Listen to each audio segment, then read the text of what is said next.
Kamusta po mga katambay? Nagbabalik mo muli ang inyong katambay, si Katambay Mano po, dito po sa Tambayang Makabayan. Komento po na inyong lingkod. Ito po, komentuhan po natin mga katambay, itong nakaraang araw lang po mga katambay. Talagang yung sinasabi nga natin, ang ginagawang trabaho sa atin ng Kamara, sa loob yata ng 3 taon, tatrabahuhin nila ang sinasabing Duterte, at yung mga nakapaligid at sumusuporta sa Duterte. Di po ba? Ngayon po, ang tinututukan naman po ngayon, ang 2 senador na alam naman natin na sumusuporta po sa mga Duterte, si Senador Bato at si Senador Go. Ito po, sila naman po ang nasa hot seat ngayon, mga katambay. At meron pa po sinasabi na ebidensya raw.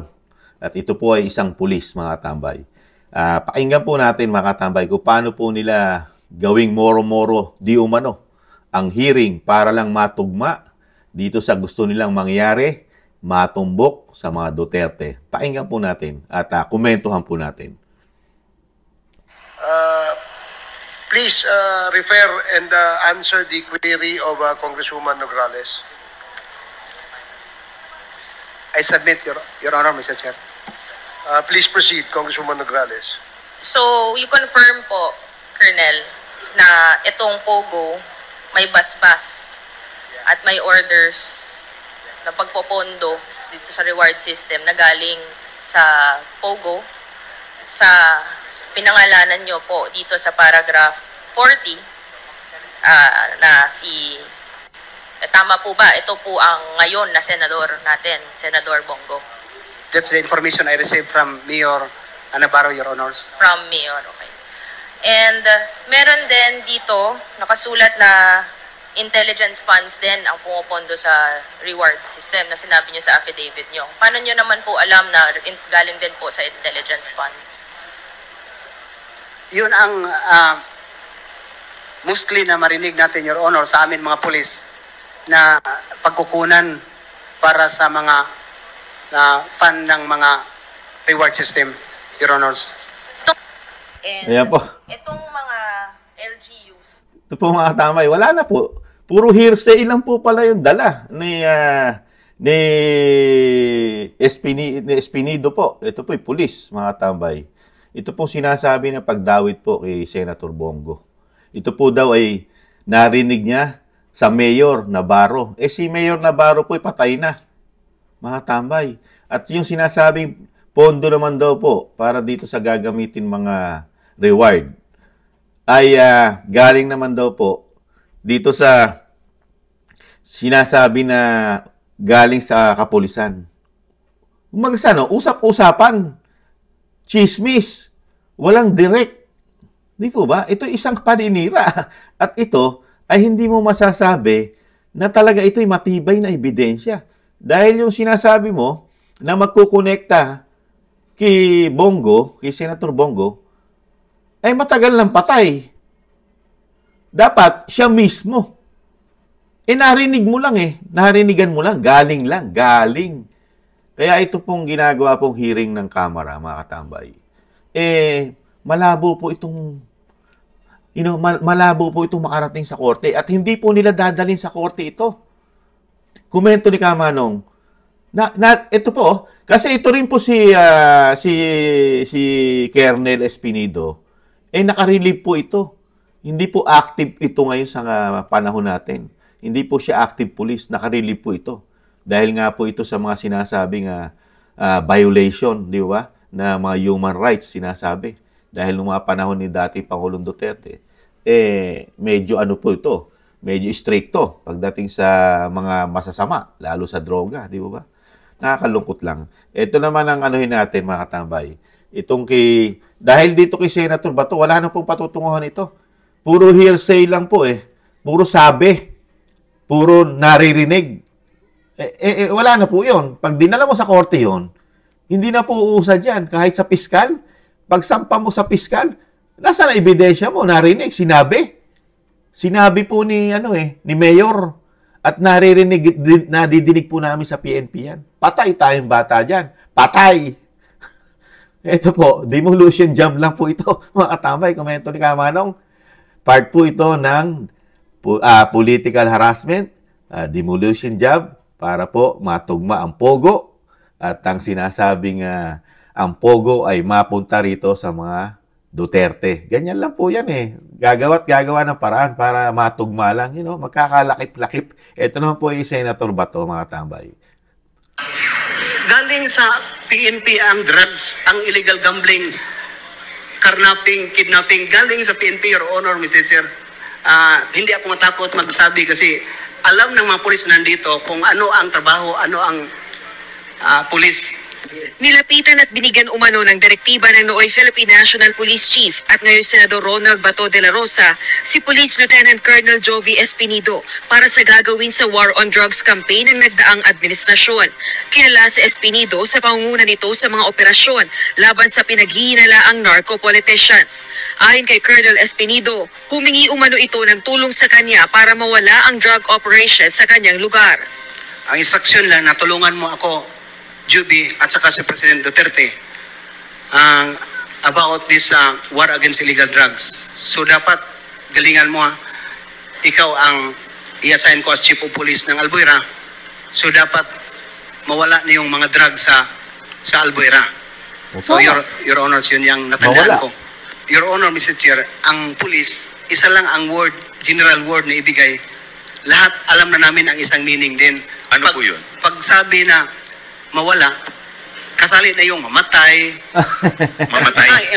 That is very obvious for us an officer, So Your pag Honor. sinabi po sa inyo na mawala, ibig sabihin, mamatay tao po. So, by all means, Your Honor. By all means. Yes. Okay. Isiniwalat din ni Espinido na mayroong kota at reward system sa kampanya laban sa illegal na droga.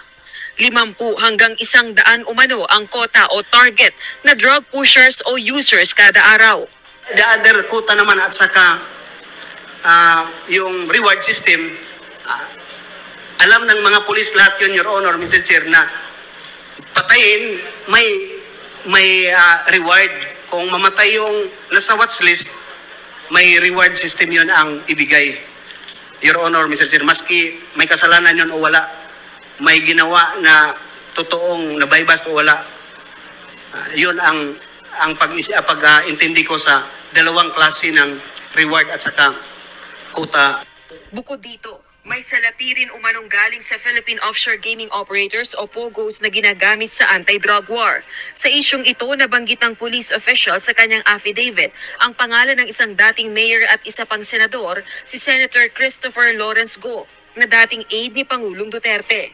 Ayan. I-confirm po, Colonel, na itong Pogo may basbas at may orders ng pagpopondo dito sa reward system na galing sa Pogo sa pinangalanan nyo po dito sa paragraph 40 na si tama po ba? Ito po ang ngayon na senador natin, Senador Bongo. That's the information I received from Mayor Navarro, Your Honors. Yun na po yun. Ano na po natin kanina yun eh. Si Mayor Navarro po, na-receive daw niya. Patay na po yun yung Mayor. Matagal na pong patay. Yung sinasabi po ni Colonel Espinido. Mga katambay, ito po yung mga sinasabing mga ebidensya nila, mga katambay. Ito po, yung sinasabing, umami naman po si Colonel Espinido, mga katambay. Dahil talaga pong laganap ang kapulisan natin doon. Laganap po lahat na involve ang kapulisan nung panahon po ng administrasyon ng Aquino. Hindi po ligid sa atin yan, di ba? Dahil ang mga pulis ay sangkot sa kidnapping, di ba? Sa involving sa sugal, gambling, di ba? Ano pa? Droga. Napatunayan po ni dating Pangulong Duterte yan na narco-politics na ang bansa natin noong mga panahon na yun, yung pag-upo niya. Ang mga kapulisan ay sangkot lahat sa mga illegal na gawain. Di po ba mga tambay?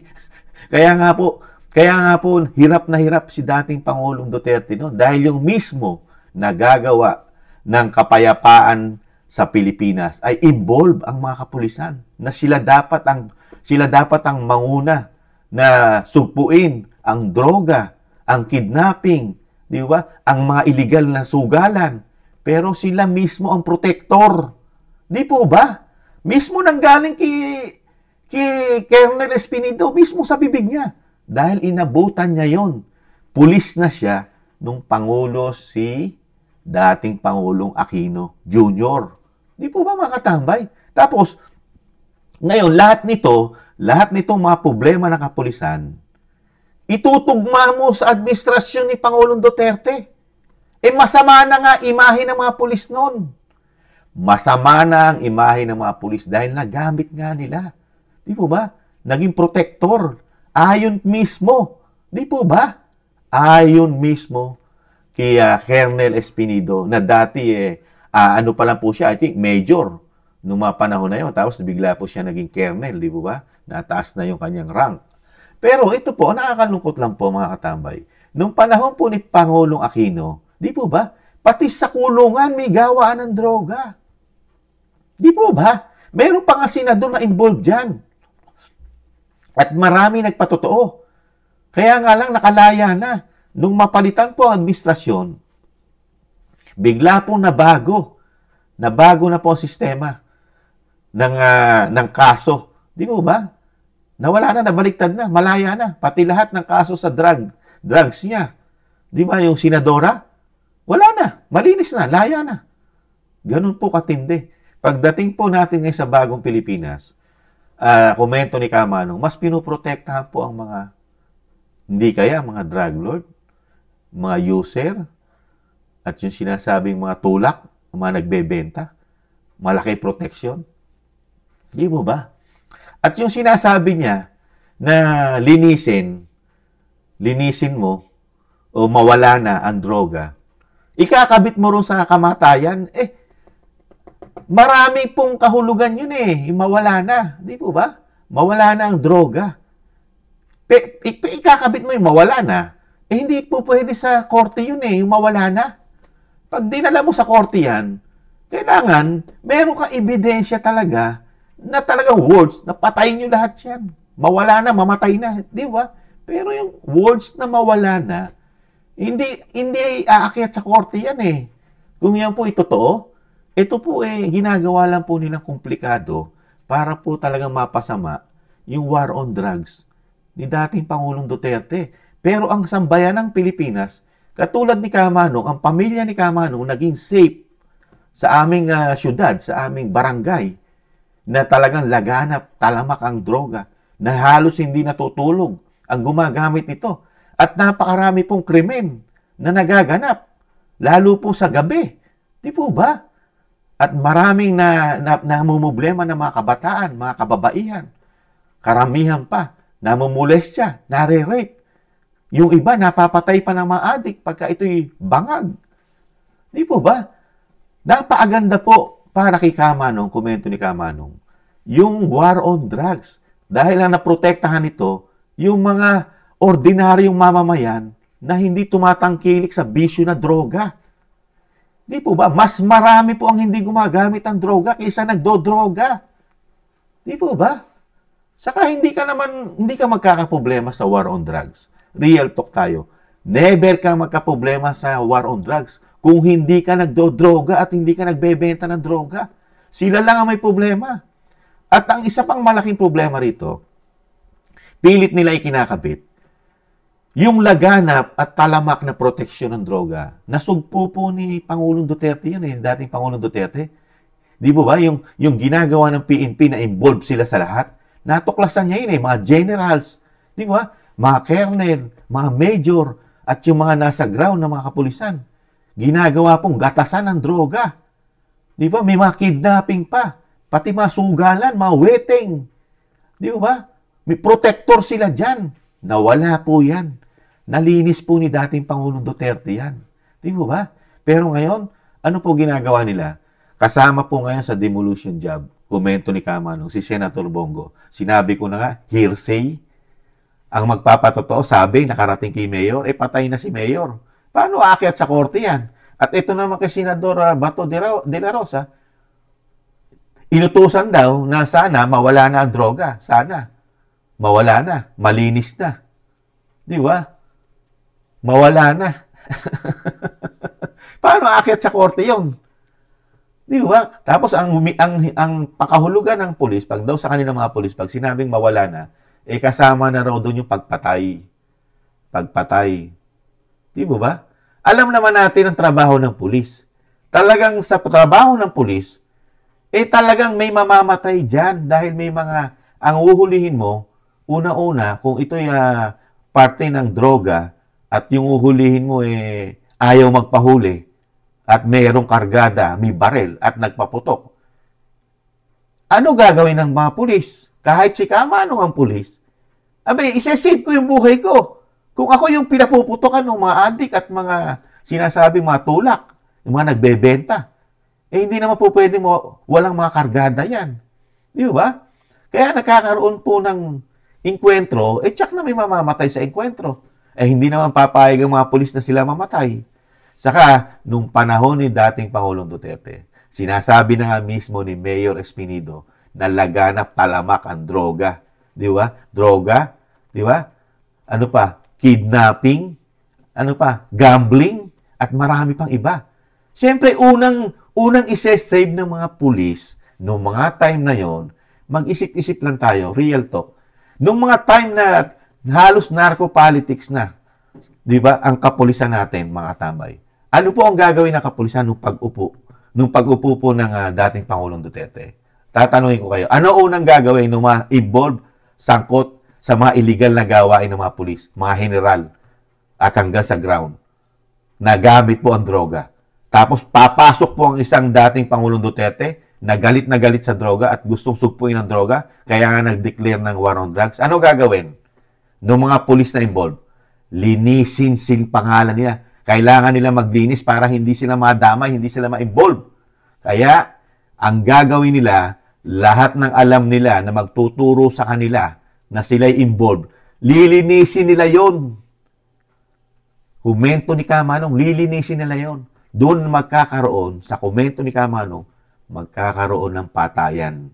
Dahil mismo, yung alagad ng batas, involved sa droga dahil ginagamit nilang gatasan, pera. Di mo ba? Sinabi ni dating Pangulong Duterte yan eh. Napakaraming mga pulis.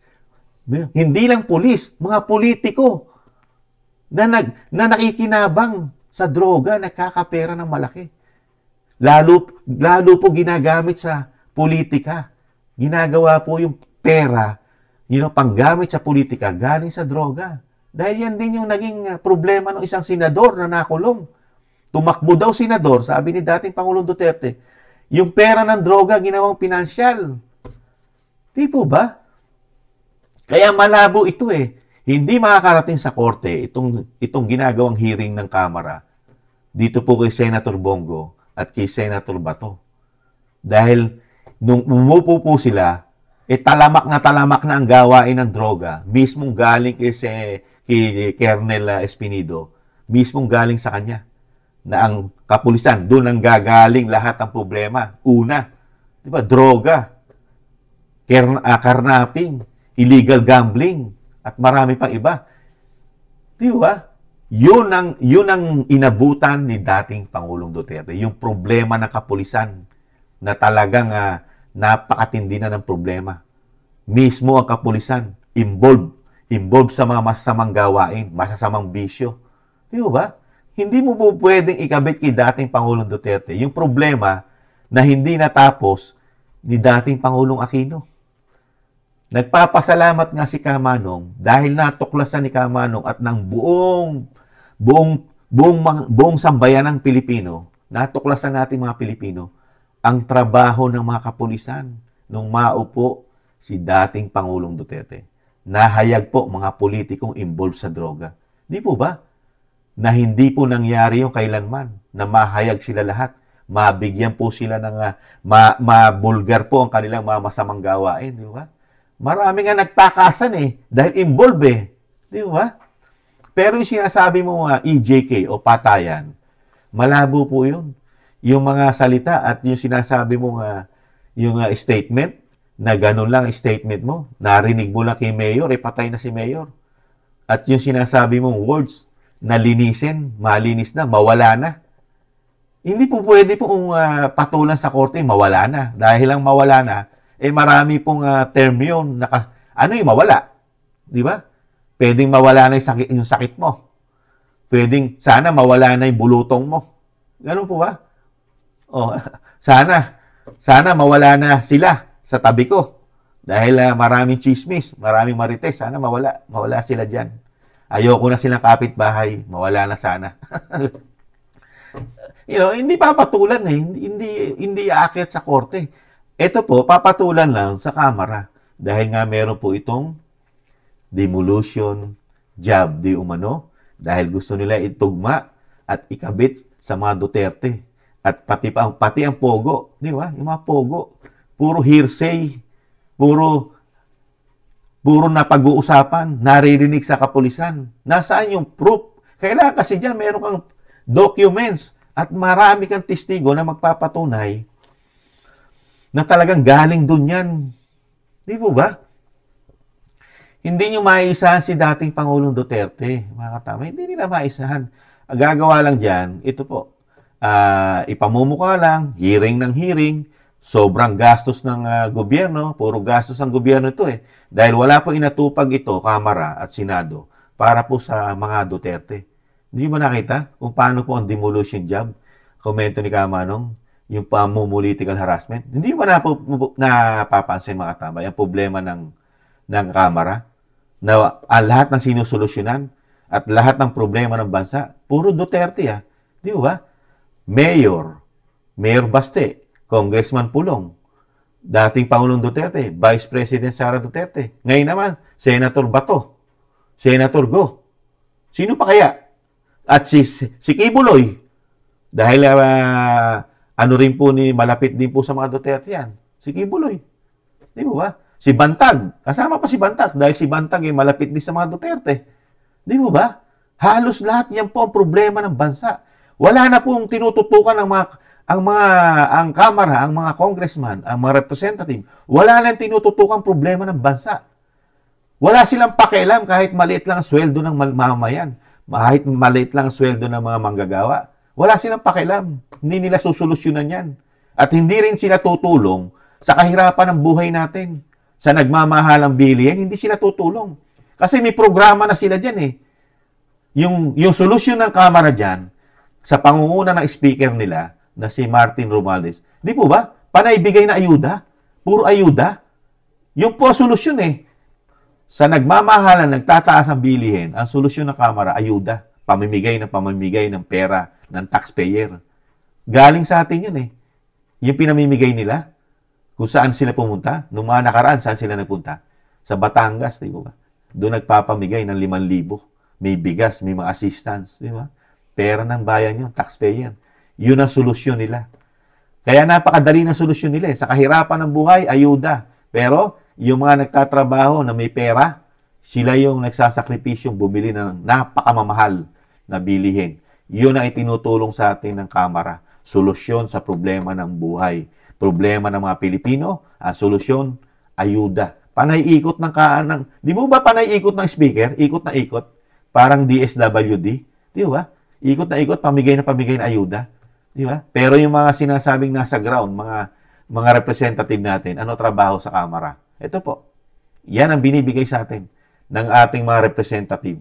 Puro hearsay, puro itutugma sa mga Duterte na hindi man lang ito makakarating sa korte. Komento ni Kamanong, puro paninira. Wala namang matibay na ebidensya. Katulad ni Colonel Espinido, yung sinasabi niya, puro nakakarating lang sa kanya. Naririnigan lang niya. Galing kay ganito, galing kay Mayor. Napag-usap-usapan sa PNP. Puro usap-usapan. Tapos, galing kay Mayor Navarro. Ano itutugma mo ron? Para lang masira ang kredibilidad ng mga Duterte. At yung sinasabing war on drugs. Kaya tinutugma nila sa human rights. Di ba? Tinutugma nila, di ba? Sa EJK. War on drugs. Pero, saan nagmula ang problema? Saan dinatnan na ni dating Pangulong Duterte ang napakalaking problema ng Pilipinas, lalo sa droga, di ba? Kidnapping, holduping, hold up ng ganito, hold up ng bangko, tapos running in tandem. Napakarami, di ba? Panggagahasa, pagpatay ng mga lulong sa droga. Di ba? Nandiyan pa yung mga napakarami sugalan. Di ba? Mga illegal gambling.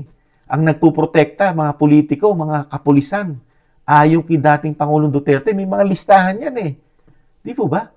Pero nalinis niya yan kahit papaano, napakalaki ng porsyento na bago ang Pilipinas. Pero itong mga congressman, hindi nila na-appreciate yung ginawa ni dating Pangulong Duterte. Hindi kaya, komento ni Kamanong, hindi kaya mga protector ito nung mga nabanggit ni Colonel Espinido. Hindi kaya sila isa rin doon sa nakinabang? Tanong ni Kamanong, komento ni Kamanong, hindi kaya isa ito sa nakinabang? Sa napakalaking pera na pinapasok ng droga sa ating bansa. Dahil pera yan eh. At yung mga holduping o mga kidnapping, nagtatanong lang po si Kamanong. Kaya nakakalungkot lang po. Sa kagustuhan nilang mapabagsak ang pamilya Duterte at ang mga sumusuporta rito, talagang wala nang gagawin trabaho ang ating mga representative, ang mga congressman sa ating bansa. Ganito lang po ang binigay sa atin trabaho ng mga ito. Politika, kapwa sa politika lang ang trabaho, hindi politika para sa mga tao. Tayo dapat ang binibigyan ng kaluwagan, hindi yung kaluwagan ng kanilang posisyon ang ginagawa nila. Manatili sa power. Nakakalungkot lang po. Ibang klase po ang politiko sa ating bansa. Sana mabago ito. Sana pag-upo, loobin ni Vice President Sara Duterte, mabago po ang sistema ng politika sa atin. Dahil nakakalungkot lang po. Ang politika sa atin, pamumulitika. Hindi paunlarin o paunlarin. Hindi nila paunlarin ang Pilipinas. Bigyan ng napakagandang solusyonan, yung mga magagandang solusyon para makabangon, makapagbigay ng mga trabaho sa ating bansa. Ang ginagawa, puro politika. Ibang-iba sa panahon ni dating Pangulong Duterte. Nagtatrabaho ang mga ito. Nagtatrabaho ang Kamara at Senado. Lahat ng problema sa pagtugon ng pangangailangan ng mga Pilipino. Pero ngayon, sa puros pang-interest lang yata nila. Puro sa kanila lang. Hindi nakasama ang mga Pilipino. Hindi nyo napapansin? Gulat lang po. Ay, nako. Muli po, si Katambay Manong, nag-iiwan po na nakakalungkot po ang nangyayari sa ating bansa. Yung mga hinalal natin para magtrabaho, solusyonan ang problema ng bansa, ang sinusolusyonan at pinoprotektahan yung mga kani-kanilang interes, mga tambay. Muli po, maraming salamat po sa nagusto po ng ating maliit na channel, Tambayang Makabayan. At maraming salamat po sa nagla-like, share, and subscribe at sa mga nagko-comment. Ingatan nawa po sa muli. Paalam. Bye-bye.